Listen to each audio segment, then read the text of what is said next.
Hello, this is Attila from Mayhem and you are watching Chaoszine.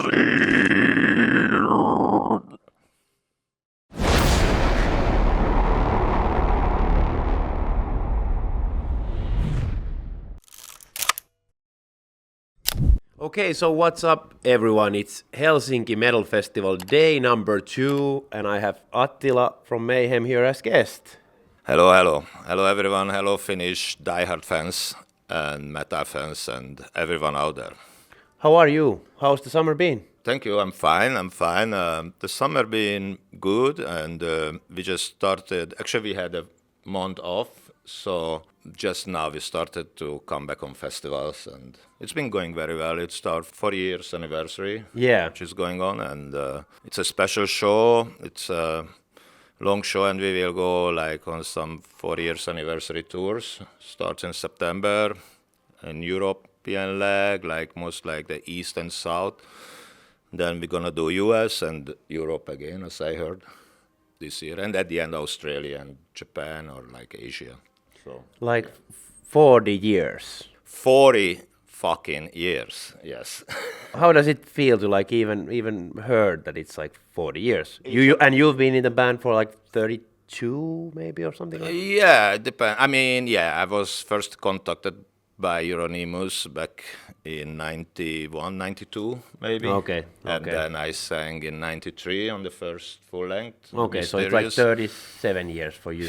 Yeah, I don't know. I mean, but something I should like be good many, at math. many years still. Yes. It's a lot of, it's decades now. And you know what is crazy about it? Like when I was a kid, I was into metal like from an early age, you know, like when I was already 12, I was already listening like Judas Priest and Maiden and stuff. And I remember later when I discovered Black Sabbath, I thought like these guys with the mustache, like, fuck, these guys are old, you know. That time Black Sabbath was maybe 12 years old or 13, you know. Here so you are. It's kind of But you are surreal. young, eternally young. Yeah, I don't know. I'm 53 now. So, but yeah, nothing much changed in my brain cells, in my neurons. It's still the same stuff going on, the same connections. But would you never like believe that this band would turn like 40 years one day?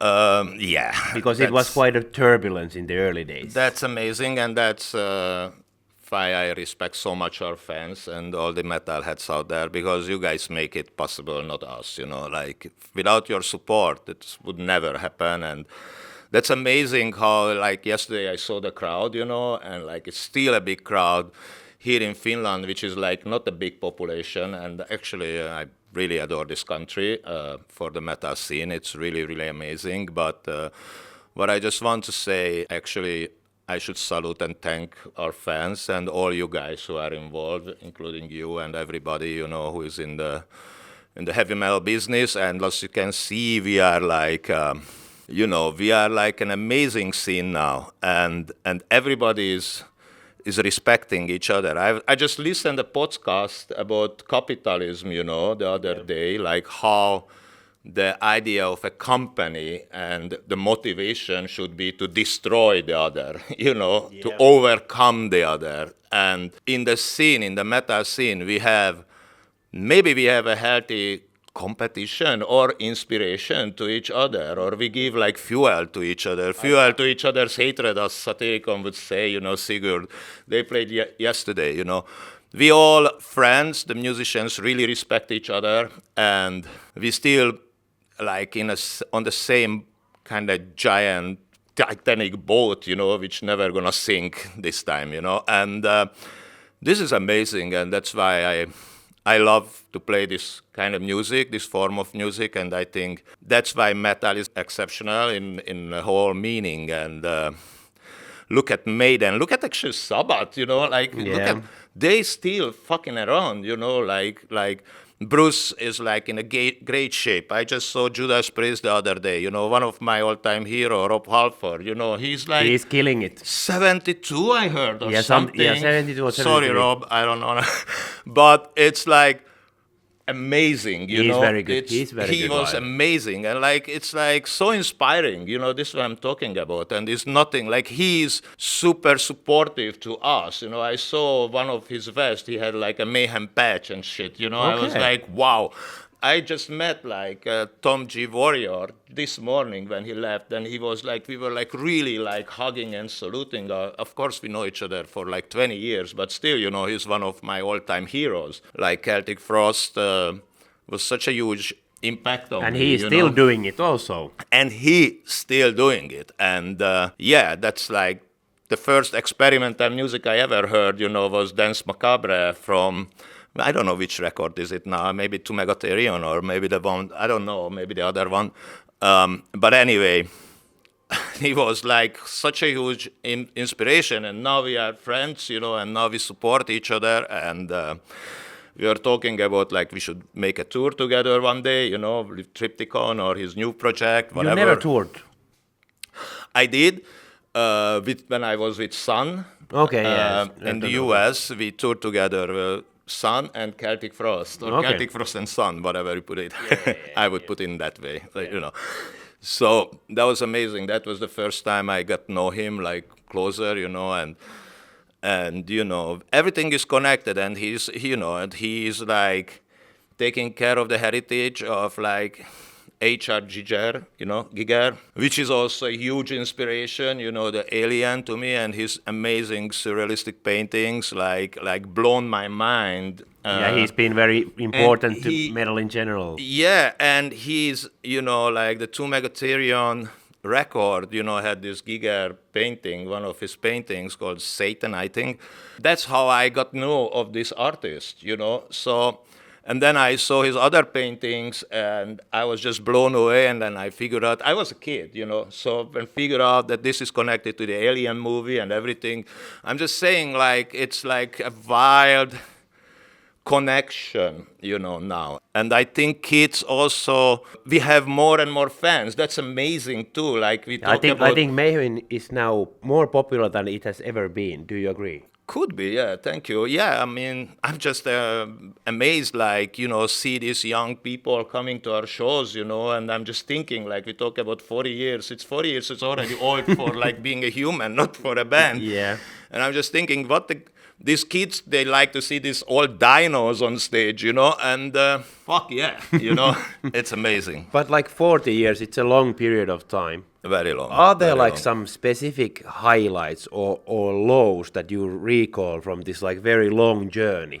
Has there been like also those like low points somewhere? In that long period of time, even I would talk to somebody from Iron Maiden, they have also had like highs and lows. It's not been like that, you know, everlasting, getting higher and higher and higher. It's a lot of work, a lot of fight, it's something like you just can't do anything else in my case. And I think all of us, like I don't think Bruce could do anything else than singing, you know, or Rob or any of the musicians or the great guitar players or whoever, these artists. It's something, I would still do it, I think, if I would be still in like an underground club. Actually, I am with my solo, and I enjoy that when it's just I'm playing for 100 people or 200 when I do my solo Because project. it's very different experience also. Yes.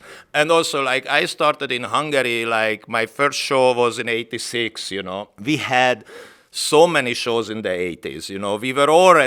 I already had, like, 2,000 crowd, you know, when I was, like, 17, 18, and we talk up and down. And that time, I didn't even realize, because for me, Maiden was big, you know, or Motorhead, or Priest, you know, like, who had, like, stadiums already. And I was like... and then suddenly, you know, we had our first record called Anno Domini recorded in a relatively proper studio. We were very proud. And of course, it couldn't be released.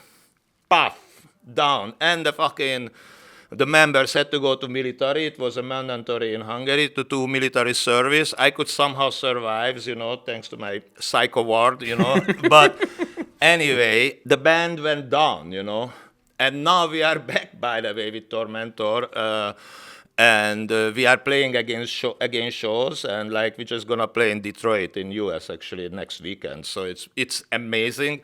But we are talking about ups and downs. Then I had my electro band called Plasma Pool, which was like very dark, industrial, Yeah. old industrial, like Skinny Puppy, Veins. We tried, but in our own way and stuff. And when Mayhem approached me, and look what happened, you know, Mayhem, we made this amazing record, and when they show me the new songs, I was like, wow, this is super advanced, you know. I was already kind of lost my vision in metal. I was because with Tormentor, you know, that bummer, you know, I was like, fuck this shit, you know, started something else. Already had some good shows with Plasma Pool. When Mayhem approached, we recorded, you know, the Mysterious, which was like amazing music. When I heard first the basses and, you know, I did the vocals and stuff, and look what happened.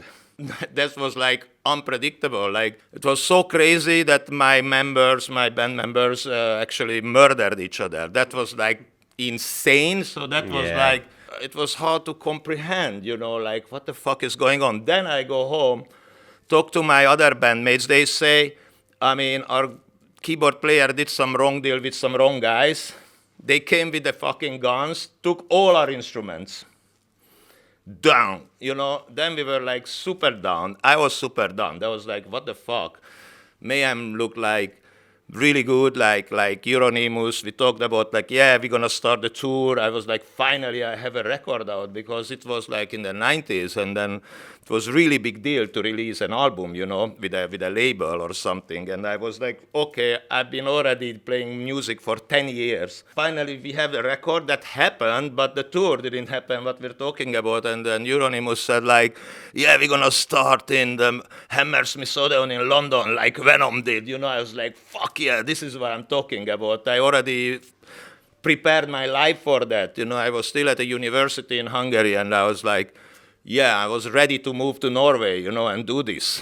And then this happened. Then my band got robbed, you know, by the mafia, my other band. That was super bummer, you know, but I was still keep going, even though I was super depressed and very dark, and like it was very dark age. I still did like some experimental bands, and then from Italy, Aborim called me, you know, and we made this industrial black metal, which was kind of like a mix of Mayhem and Plasma Pool in my eye.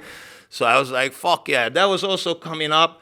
And then there was some problems there too that also went down. But we had like really good reviews, you know, and it looked really, really good. So, and then we did Keep of Chaoszine, and then Mayhem approached me, and I came back to Mayhem. So actually my first tour, and I joined with Sun too, and Sun was also like my first show. There was 7 people talking about crowd. Okay. And look at Sun now, you know, or Sun now. They have.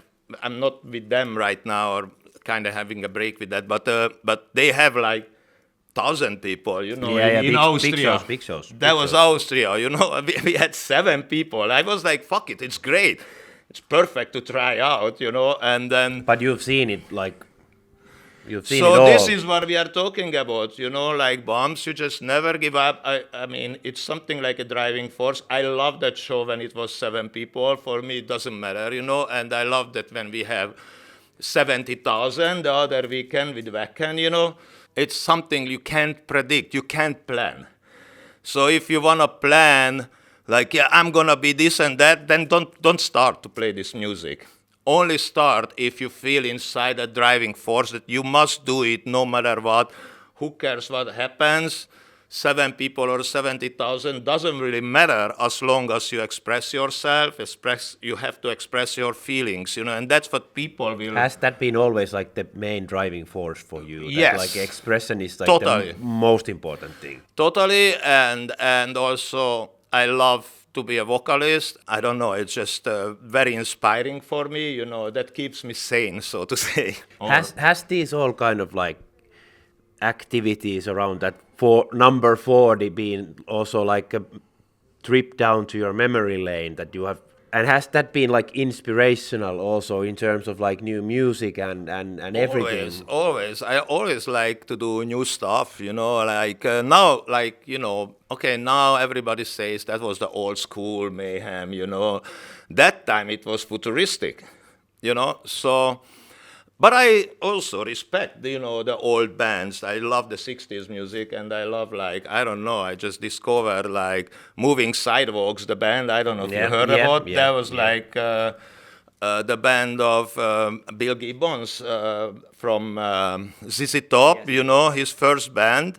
And that band was inspiring Jimi Hendrix, by the way. So nobody knows. Bill Gibbons was the hero of Jimi Hendrix. It's interesting. So I love to experience, I love to discover old stuff.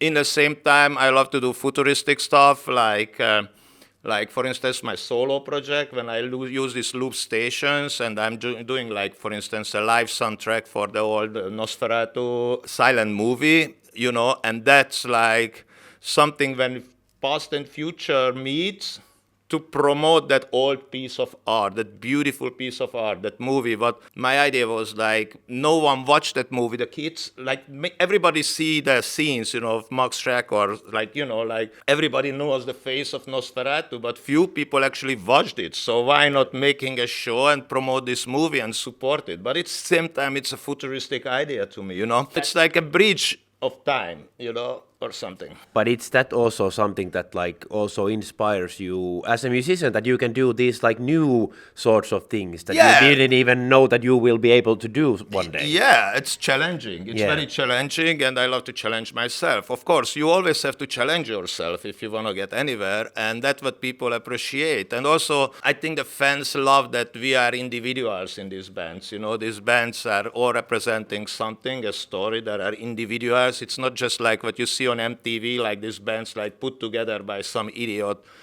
producers, you know, they come and go and you never see them again, or some rich kids doing some shit, you know, it's different. And I think that's why our music is so strong, you know, the whole scene. It's very honest. Scene, because it's honest, it's no bullshit, we just do it. And we, the artists, we respect each other, and it's even not like it used to be, like, you know, I remember when punk and skinhead was still together, and then they separated. We don't have this fucking politics here, for instance.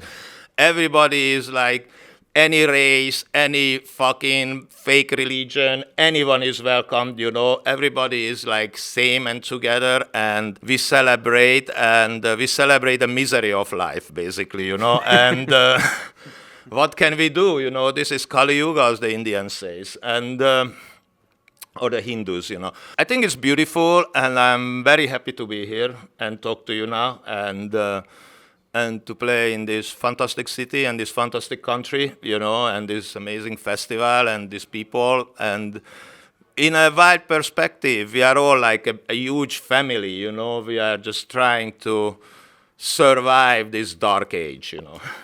With Mayhem, like, having 40th anniversary and obviously having a lot of albums out, is it super difficult to decide what you play? Yeah, it's not easy, because we are making repertoire, you know, from all the time. Yeah, so it's a very special show, and actually now it's like a shorter version, because we play on the festivals. We have obviously less time. We have to. Everybody has to share the stage, you know. But when we do the tour, I think our set is more than 2 hours long, you know, maybe 2 hours or 20 or something insane. And we made this kind of movie, like it's a film going on.